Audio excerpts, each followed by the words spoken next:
Hello. യാത്ര ഇഷ്ടപ്പെടുന്ന 2 പേരാണ് ഞാനും അലക്സും. ഞങ്ങളുടെ ട്രാവൽ ഡോക്യുമെൻ്റ് ചെയ്യണമെന്ന ആഗ്രഹത്തിൽ നിന്നുണ്ടായ ഒരു ചെറിയ വ്ളോഗാണിത്. ഈ ട്രിപ്പ് അർമീനിയയിലേക്കാണ്. യുഎയിലാണല്ലോ ഞങ്ങൾ താമസിക്കുന്നത്. ഇവിടെ ചൂട് സഹിക്കാനാവാതായപ്പോൾ 1.5 ആഴ്ച കൊണ്ട് ഞങ്ങൾ പ്ലാൻ ചെയ്ത ഒരു 5 ഡേ ട്രിപ്പാണിത്. തലേ ദിവസം അബുദാബിയിൽ വന്ന് സ്റ്റേ ചെയ്ത് വെളുപ്പിനെയുള്ള ഫ്ലൈറ്റിന് പോകാനായി ടാക്സി എടുത്ത് ഞങ്ങൾ അബുദാബി എയർപോർട്ടിലേക്ക് പോയി. പെട്ടെന്നുള്ളൊരു ട്രാവൽ പ്ലാൻ ആയതുകൊണ്ട് ബഡ്ജറ്റ് ഫ്രണ്ട്ലി ആയ ഒരു ഓപ്ഷനാണ് ഞങ്ങൾ നോക്കിയത്. അതുകൊണ്ടാണ് അർമേനിയ ചൂസ് ചെയ്തത്. വിസയും 2 ദിവസം കൊണ്ട് തന്നെ കിട്ടി.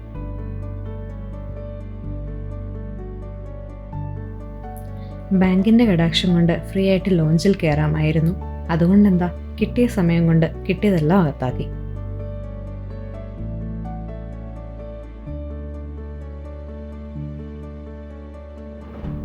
വിസയറിലായിരുന്നു ഞങ്ങളുടെ യാത്ര. ബാക്ക് പാക്ക് മാത്രമായി ട്രാവൽ ചെയ്യാവുന്ന ഒരു ഓപ്ഷനാണ് ഞങ്ങൾ ചൂസ് ചെയ്തത്.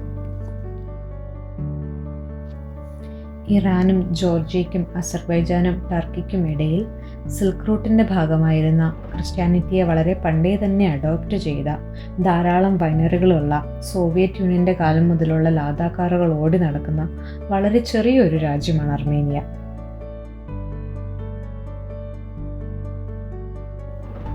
മറ്റൊരു രസകരമായ ഫാക്ട്, അർമേനിയയുടെ പ്രധാന നഗരമായ യേരവാൻ റോമിനേക്കാളും പഴക്കം ചെന്നതാണ്. ഏറ്റവും കൂടുതൽ കാലം മനുഷ്യവാസം ഉണ്ടായിരുന്നൊരു നഗരവും കൂടിയാണിത്. ഞങ്ങൾക്ക് പറ്റിയ മണ്ടത്തരം ഞങ്ങൾ മനസ്സിലാക്കിയത് അബുദാബി എയർപോർട്ടിൽ വെച്ച അലക്സിൻ്റെ വിസയിലെ പാസ്പോർട്ട് നമ്പറിൽ തെറ്റുണ്ട്. അതുകൊണ്ട് തന്നെ ഫ്ലൈറ്റ് നിർത്തിയപ്പോൾ പുറകിലത്തെ ഡോർ വഴി ചാടിയോടി അലക്സ് പുതിയ വിസയ്ക്കായി മുന്നിലെത്തി. അർമേനിയക്കാരുടെ ഹോസ്പിറ്റാലിറ്റി മനസ്സിലാക്കിയൊരു സമയമായിരുന്നു ഇത്. പുതിയ വിസയൊന്നും വേണ്ടി വന്നില്ല. ആ വിസയിൽ തന്നെ കറക്ഷൻ നടത്തി ഞങ്ങൾ ഇമിഗ്രേഷൻ പൂർത്തിയാക്കി. ചെറിയൊരു എയർപോർട്ടാണ്. എയർപോർട്ടിന് പുറത്തിറങ്ങി ഫ്രണ്ടിലൊരു കോഫി ഷോപ്പൊക്കെ ഉണ്ട്. എയർപോർട്ടിന് ഫ്രണ്ടിൽ നിന്നും ഏരവാൻ ടൗണിലേക്ക് മിനി വാനുകൾ കിട്ടും. അതിൽ കയറി ഞങ്ങൾ ഏരവാൻ ടൗണിലേക്ക് പോയി.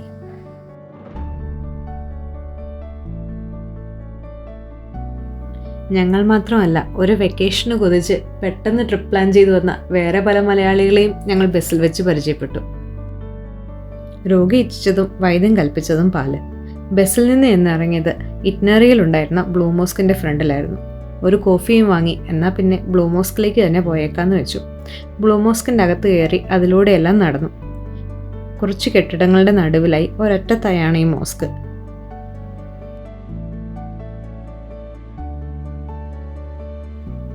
മോസ്കിന് ചുറ്റും ബ്രിക്കുകൾ കൊണ്ട് പണിത ചെറിയ കെട്ടിടങ്ങളൊക്കെ ഉണ്ട്.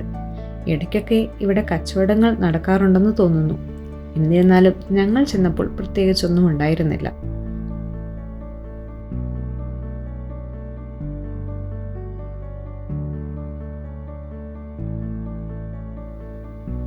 കൃത്യസമയത്താണ് ഞങ്ങൾ അർമേനിയയിൽ ചെന്നത്.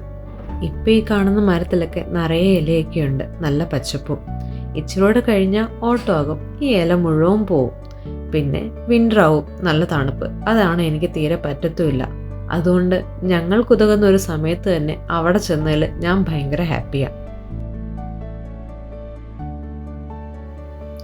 നമ്മുടെ ഒരുപാട് മലയാളി കുട്ടികൾ മെഡിസിൻ പഠിക്കാനൊക്കെ ആയിട്ട് ഇവിടെ വരുന്നുണ്ട് കേട്ടോ. ഫ്ലൈറ്റിൽ 1-2 പിള്ളേരൊക്കെ ഉണ്ടായിരുന്നു. അവരോടൊക്കെ വർത്തമാനം പറഞ്ഞപ്പോൾ അവരും പറഞ്ഞു ഇത് കറക്റ്റ് സമയമാണ്, അർമേനിയ ശരിക്കും കാണണമെങ്കിൽ ഈ സമയത്ത് വരണമെന്ന്.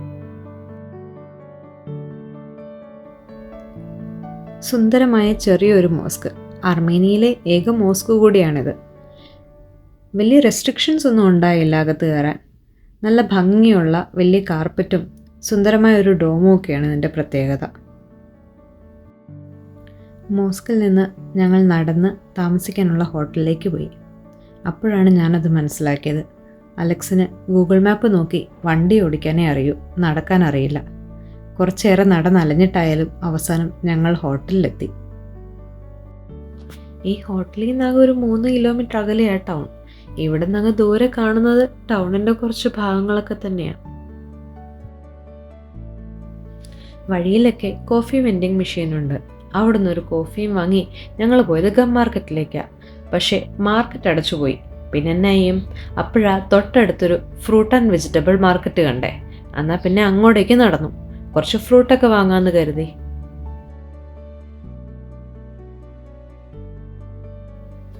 ഫ്രൂട്ട്സൊക്കെ നല്ല ഫ്രഷാണ്, കണ്ടാൽ എടുത്ത് തിന്നാനും തോന്നും.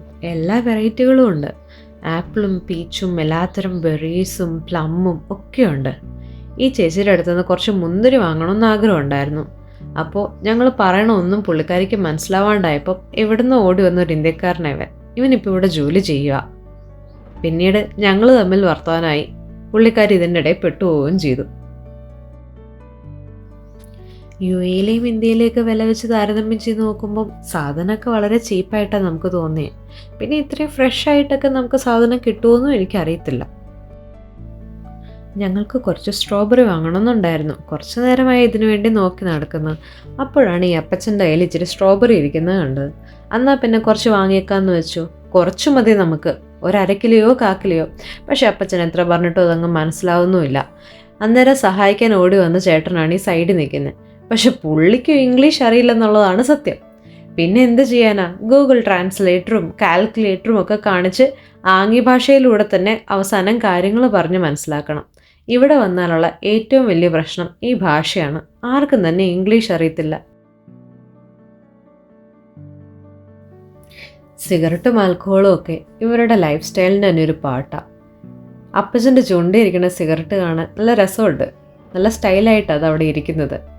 പക്ഷെ ഒരിക്കൽ പോലും നമുക്കിതുകൊണ്ടൊരു പ്രശ്നമൊന്നും ഉണ്ടായിട്ടില്ല കേട്ടോ. ഇതൊക്കെ മിതമായ രീതിയിൽ അല്ലെ ശരിയായ രീതിയിൽ ഉപയോഗിക്കാൻ പഠിച്ച ആൾക്കാരായിട്ട് നമുക്ക് പലപ്പോഴും തോന്നും. നാട്ടിലൊക്കെ എന്തൊക്കെ പ്രശ്നമോ ഏതൊക്കെ കാരണം ഉണ്ടാവുന്നേ. അവിടെ നിന്നിറങ്ങി ഇടവഴികളിൽ കൂടെയൊക്കെ ഞങ്ങൾ കുറേ നേരമൊക്കെ നടന്നു. വലിയ തിരക്കൊന്നുമില്ല വഴിയിൽ, അതിന് മാത്രം ജനസംഖ്യയൊന്നും ഇല്ലതാനും. ഏതാണ്ട് 30 ലക്ഷം ആൾക്കാരെന്തോ ഇവിടെ താമസിക്കുന്നുള്ളൂ. കിട്ടിയ ഫ്രൂട്ട്സും മുന്തിരിങ്ങയൊക്കെ വഴി നീളെ തിന്നു. അല്ലെങ്കിലും ഞങ്ങളുടെ ലക്ഷ്യം അതൊക്കെ തന്നെയാണ്. പറ്റുന്ന അത്രയൊക്കെ അർമേനിയ എക്സ്പീരിയൻസ് ചെയ്യുക, കഴിക്കാൻ പറ്റുന്നതൊക്കെ കഴിക്കുക. എൻ്റെ കയ്യിലുള്ള ഈ ചെറിയ ബാക്ക് പാക്ക് കണ്ടോ, അതുപോലെ 2 ബാക്ക് പാക്ക് മാത്രമേ കയ്യിലുള്ളൂ. അപ്പോൾ പിന്നെ തിരിച്ചൊന്നും കൊണ്ടുപോകാൻ പറ്റിയല്ല. എത്രയൊക്കെ റിലാക്സ് ചെയ്ത് അർമേനിയ എക്സ്പീരിയൻസ് ചെയ്യാവോ അതൊക്കെ ചെയ്യാമെന്ന് മാത്രമേ ഉദ്ദേശമുള്ളൂ. ഈ കാണുന്ന സ്ട്രീറ്റ് എരവാൻ ടൗണിൻ്റെ ഒരു പോർഷൻ തന്നെയാണ്. ബിൽഡിങ്ങിനൊക്കെ പഴയ എന്തോ ഒരു സോവിയറ്റ് ശൈലിയൊക്കെ ഉണ്ട്. ഈ റോക്സ് ഒക്കെ ലാവ റോക്സ് എന്നാണ് പറയപ്പെടുന്നത്. ഒത്തിരി കളേഴ്സൊക്കെ ഉണ്ട് കേട്ടോ. പിങ്ക് മുതൽ ബ്ലാക്ക് കളർ വരെയുണ്ട്. രാത്രിയൊക്കെ ആകുമ്പം ഇവിടെ നല്ല തിരക്കാണ്. സ്ട്രീറ്റൊക്കെ അത്യാവശ്യം നല്ല സജീവമാവും. ഒരു യൂറോപ്യൻ സ്റ്റൈലിലാണ് എല്ലാവരുടെയും ഡ്രസ്സിങ് സ്റ്റൈലൊക്കെ. പിന്നെ എല്ലാവരും കാണാൻ നല്ല സുന്ദരന്മാരൊക്കെ തന്നെയാണ്. കർഡാഷ്യൻ ഫാമിലിയുടെ റൂട്ട് എന്തോ അർമേനിയയിലുണ്ടെന്ന് എപ്പോഴെങ്ങാണ്ട് ഞാൻ വായിച്ചിട്ടുമുണ്ട്. ഇതിലേക്ക് നടക്കുമ്പം പലതവണ പോലീസ് വണ്ടികൾ തലങ്ങും വിലങ്ങും സൈറനൊക്കെ മുഴക്കി പായുന്നത് കണ്ടിരുന്നു. അതൊന്നും വീഡിയോയിലില്ല കേട്ടോ, അതൊന്നും എടുത്തിട്ടില്ല. നൈബറിങ് കൺട്രീസ് ആയിട്ടുള്ള അസർബൈജാനും ടർക്കി ആയിട്ടൊന്നും കാലങ്ങളായി നിലനിൽക്കുന്ന പല പ്രശ്നങ്ങളും അർമേനിയയ്ക്കുണ്ട്. അതൊക്കെ ആയിരിക്കാം അതിന് കാരണം. അതുകൊണ്ട് പലപ്പോഴും പോലീസ് വളരെ സൂക്ഷ്മമായി നമ്മളെ നിരീക്ഷിക്കുന്നതായിട്ടൊക്കെ നമുക്ക് തോന്നിയിട്ടുണ്ട്.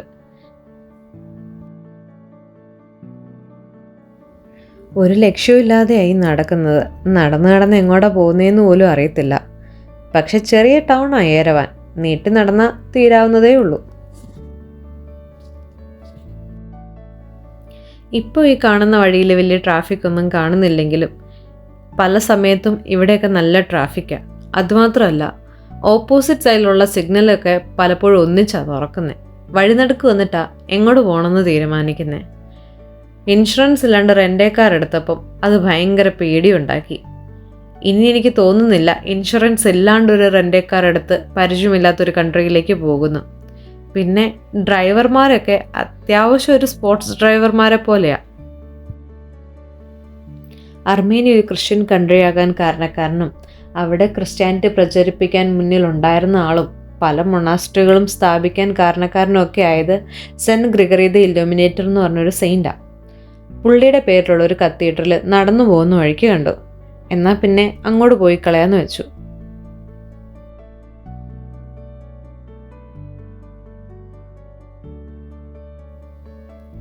വളരെ മനോഹരമായ ആർക്കിടെക്ചറൊക്കെയാണ്. കവാടങ്ങളും ഡോമുകളും ഡോറുകളും ഒക്കെ കാണാൻ നല്ല രസമാണ്. കുറച്ചു നേരം പള്ളിക്കകത്ത് കയറിയിരുന്നു. പക്ഷെ ഇവിടെ പൊതുവെ പള്ളികളിലൊക്കെ നന്നേ ഇരുട്ടായിട്ട് നമുക്ക് തോന്നും. അച്ഛന്മാരൊക്കെ കറുത്ത കുപ്പായവും ധരിക്കുന്നത്. നല്ല നിശബ്ദതയുണ്ട് പള്ളിക്കകത്ത്. അകത്ത് കയറി കുറച്ച് നേരമൊക്കെ ഇരുന്ന് പ്രാർത്ഥിച്ചു. ഇനിയുള്ള വീഡിയോകളിലൊക്കെ കാണും, ഈ പള്ളിയിൽ കമ്പാരിറ്റീവ്ലി കുറച്ചുകൂടെയൊക്കെ വെട്ടമുണ്ട്. മറ്റു പല പള്ളികളിലും ഇത്രയും വെട്ടവും വെളിച്ചമൊന്നുമില്ല. പണ്ട് ഒളിച്ചിരുന്നൊക്കെ പ്രാർത്ഥിച്ചതുകൊണ്ടായിരിക്കാം മല തുറന്നും ഗുഹയുണ്ടാക്കിയൊക്കെയാണ് പള്ളികൾ നിർമ്മിച്ചിരിക്കുന്നത്.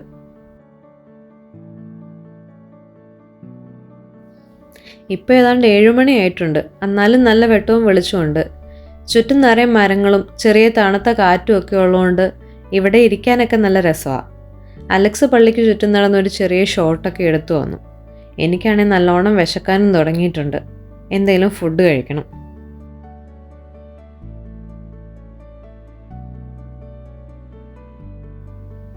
കടകളിലെ ലൈറ്റൊക്കെ തെളിഞ്ഞു തുടങ്ങിയിട്ടുണ്ട്. ഗൂഗിളിൽ നോക്കിയൊരു കട അലക്സ് കണ്ടെത്തി വെച്ചിട്ടുണ്ട്. അങ്ങോട്ട് പോയി നല്ല കുറച്ച് ഫുഡും ഒക്കെ ഓർഡർ ചെയ്ത് കുറച്ച് വൈനും ഒക്കെ രുചിച്ച് അങ്ങനെ ഇന്നത്തെ ദിവസം ഇവിടെ അവസാനിച്ചു. നമുക്കിനി വീണ്ടും കാണാം.